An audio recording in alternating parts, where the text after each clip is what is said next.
It's daybreak on Arise News. Time for the press preview. A first look at what's on the front pages as they arrive. We start with this day. And it's leading with Rivers APC to APC governors visiting Wike and Embarrassment to our party. They threaten to take matters into their own hands if the national leadership fails to do something. 2023 Aliyu Shekarau, Haruna others rally support for Atiku. And the LEA arrests another billionaire drug baron in Lagos. That report is on page 33. And despite global volatility, Nigeria's stock market appreciated by 4.15 trillion naira in 9 months.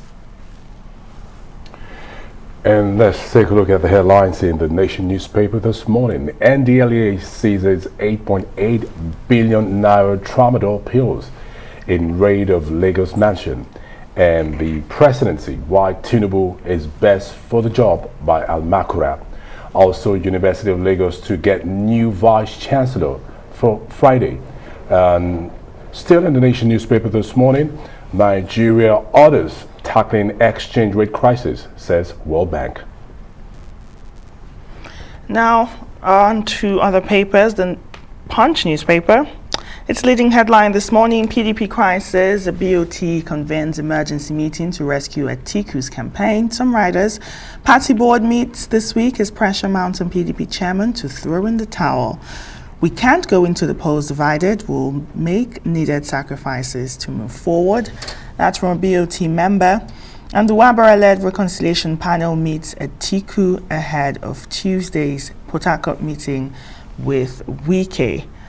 More headlines. NDLEA busts billionaire drug baron, recovers mansions, seizes 8 billion naira worth of tramadol. The Guardian newspaper, PDP may cede Senate presidency to Southwest, SGF to Southeast. Disgraceful defeat awaits at Babio. That's according to Don Etiebet. And Saraki missing as Buhari lists Lawan, Wajabia Miller, CJN, Okonjo-Iweala, and music stars for national honors. And the National Association of Nigerian Students kicks against confirmed national honor on Education Minister Adamu. And we'll take a look at the headlines in the Daily Sun newspaper this morning. Ohaneze insists on Igbo precedent, says agitations against a marginalization by Southeast justified, and PDP G5 gives Atiku conditions for support. Party's presidential candidate under pressure to succumb, and crisis will soon be over, says Jibrin, ex-BOT chair. Also in the Daily Sun, federal government considers China's newly certified plane for Nigerian Air, and Nigeria needs leaders with capacity, says Bajabia Mila. Also in the Daily Sun this morning, NDLEA arrests Lagos billionaire drug baron, recovers 8.8 billion naira worth of tramadol, and Rivers APC tackles Southwest governors over romance with Wike. And international papers this morning, The Independent. Liberated Kharkiv mourns its losses. That leading photo there with the caption, those are Ukrainian soldiers carrying supplies across a damaged bridge yesterday after Russian forces retreated. Just underneath that, now Tory rebels vow to block cuts to benefits, moderating invigorated by humiliating U-turn on 45p tax rate. The Financial Times, Kwarteng quickens debt cut plans after U-turn on tax. And also in the Guardian, Tory plot to halt benefit cuts after U-turn over top tax rate, and the UK must backtrack on climate goals once the COP27 host. And for the press preview, let's bring in Emmanuel Ballo, who joins us from our offsite studio this morning. Emmanuel, good morning. Thanks for joining us on Daybreak. Let's take a look at this day and its leading headline. It seems like the PDP crisis is now affecting the APC, as the APC Rivers APC are talking to APC governors, that's the Southwest APC governors, and they're saying the visit to Wike is an embarrassment to our party. They're calling it anti-party activities, and they're calling on the APC national leadership to intervene, and if they don't, they will take powers into their hands. What are your thoughts? Well, Nkechi, good morning. It's a curious story, yes, although it's a PDP story, you're right. It's now starting to affect the APC. And essentially, the politicians down there are saying that, look, we need some kind of support. We need encouragement from our governors. But what they see happening is their governors coming into Port Harcourt and going straight to Wike. Wike, who is actually also trying to working against their party. Wike has got a horse in the race. He's got a PDP man that wants to be governor. And at the same time, the APC that's trying to take away the states from him, because that's what the APC and, of course, all the other opposition parties will be trying to do, take the state away from the PDP. It's a shocker, as far as they're concerned, to them that these politicians, their party governors will come to Rivers State, and instead of showing them some solidarity, will turn around and support Wike. I was thinking about this, and I just understood the kind of frustration that you find around that kind of situation. Because here is a situation where they are being, dealt with, so to speak, by the Wike. And then when they see the governor of an APC governor comes into the state, instead of coming to them, instead of showing them some solidarity, working with them to see how they are going to wrest the state away from from Wike, rather they see this governor hobnobbing with Wike. But of course, it's part of the larger, narrative out there where the APC is greatly thinking that they can actually get Wike to work for them. It's a very curious situation because one of the fiercest critics of the APC-led administration at the federal level, and of course the APC in its own state, is this same Wike.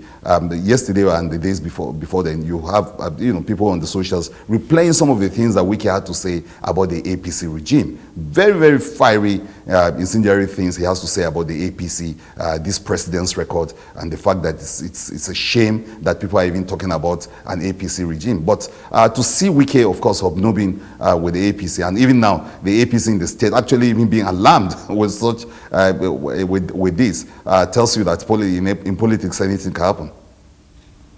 Also talking about the APC, Emmanuel, we've seen the women rallying in Lagos for the party's candidate and for the gubernatorial candidate, Babajide Sanwo-Olu. But that rally has been trailed by allegations of people being forced, women being forced to join in, or they lose their shops. Well, yes, those allegations are there, but you also have to understand that it is the Tinubu pushback. Lagos is becoming a battleground zone in this whole race, where the obedient people putting up a very strong showing at the weekend. So this is Tinubu's stuff. This is where the APC believe they can get a chunk of their votes, as they go into the presidential race. So it was an affront to them when those images of the Peter Obi crowd, taking over major centers. So this is their pushback. This is their way of showing strength. But of course, like you noted, Kenneth, in it of course came the accusation that some of this was prearranged, and that people were practically forced to do this. Already the obedient crowd or the obedient movement are saying that they are not moved by this kind of counter show. I think in the days coming and in the weeks coming, we're going to be seeing more of that. Every politician trying to show that they can get an aerial image of crowd around them. But again, like we keep saying, the thing is not about crowd, it's about how those crowds translate into real votes. Now, let's move away from the APC, Manuel, and come to the PDP. Of note is one of the headlines in the Daily Sun. PDP G5 gives Atiku conditions for support. And from the news, we're aware that this group of G5 in the PDP is led by Rivers State Governor, Wike himself. One of the conditions we're pretty much aware is the call for the resignation of Ayu as the party's chairman. We're not privy to what the other things are. But from the ongoing situations in the PDP, it seems like all isn't necessary well within the party. Let's talk on this for a few, Emmanuel.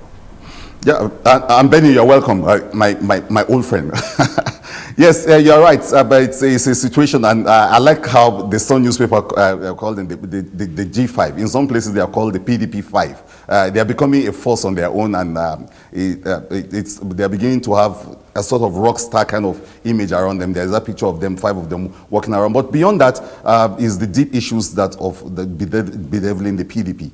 And this is serious, the crisis of, those demands. And principally, like you noted, Benny, is the issue of the removal of IU. And that seems to be the biggest sacrifice that Wike and his group seem to be calling for. So, and they say that it's because of the balance they seek to get, and that right now the party is lopsided, actually, favoring the North. They are seeing themselves as champion of powership, of champions of some kind of arrangement.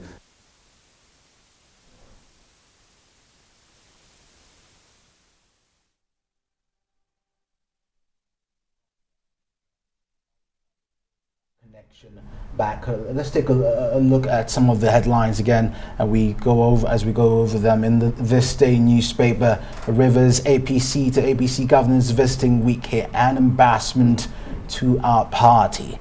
They're threatening to take matters into their own hands if the national leadership fails to do something. And the PDP, Aliyu, Shekarau, Haruna and others are rallying support for the PDP candidate Atiku Abubakar. And still in this day, Igini is saying it's impossible to rig the 2023 polls. Elections will be won or lost at polling units. That report is on page 35. You picked it up and you can read about it. And the NDLEA has made another arrest. Another billionaire drug baron has gone down in Lagos, and that is on page 33. And Emmanuel, if you're still there, you were talking about the crisis in the PDP. Yes, I'm saying that beyond those meetings, they have to just actually do what those G5 are asking for, and that is the removal of IU to make way for some kind of balance in the party. That's essentially what they're asking for. So, but more meetings are up ahead. There's one coming up today. So it's difficult to see what kind of concession is going to be. The paper is reporting, I think that's the Guardian, reporting that the party candidate is actually caving in already with even stronger voices beyond these governors coming out to say that, look, save the party. Don't just win, the personal war of trying to retain your chairman. Think of the larger campaign and let's think of the larger battle ahead of us. And so whether there's going to be some caving in or some shifting of grounds, those more meetings will reveal. I think lastly from my end would be also another very headline from the Daily Sun. The Ohaneze insisting on Igbo presidency and saying the marginalization against the Southeast is justified. Now, one would have thought we have someone in the like of Peter Obi, who is Igbo in the Labour Party. Now, isn't it time for the Ohaneze and Igbos to rally around him, per se? Since the agitation is for an Igbo presidency, one would have thought by this time every one of them will be rallying around Peter Obi, but not so much of that has been seen. Would you say at this point, this agitation is still justified, knowing they have a candidate in the person of Peter Obi? Yes, Benny, and last week, I think, or sometime, last week, we worried about this too. Ohaneze has not shown such a strong showing of support for Peter Obi. I mean, that's one of the best chances of the Igbo presidency.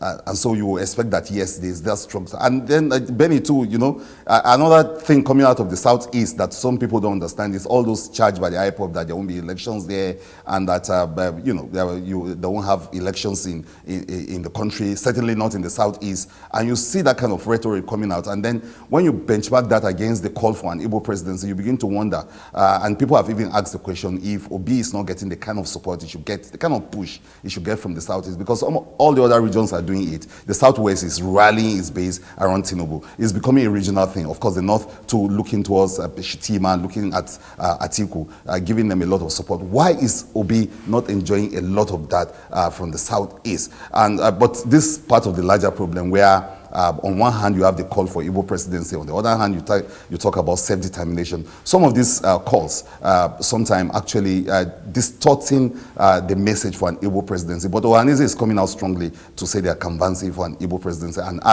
Benny, you are right. It's the kind of support, the kind of home-based support that Obi gets. Of course, Obi says he doesn't need so much of all of that. He's a national kind of candidate, and he's enjoying support from everywhere. But of course, all politics is local. A lot of people would like to see more support coming from the southeast, and him campaigning vigorously in those cities. Ohanaeze will have to make that happen for him, as he even sells himself as a national candidate. The kickoff he did was in Jos and not in Anambra or elsewhere in the southeast. But that's the kind of push a lot of people are waiting for, to see that Ohanaeze, all the other Igbo group supporting him, because it's one chance for them to get the Igbo presidency. And of course, they're flaying what Atiku is saying that, for instance, he will be the one that will give them the Igbo presidency after he's done. They are saying that that is wrong. They have a horse in the race, a very good one, and a very good chance too. They just have to show those goodwill that you are talking about, Benny. Well, thank you so much, Emmanuel Bala, for joining us. That's the press review. Let's hear your view on all the burning issues. Follow us on Twitter at Arise TV. You can join today's conversation with the hashtag AriseDaybreak.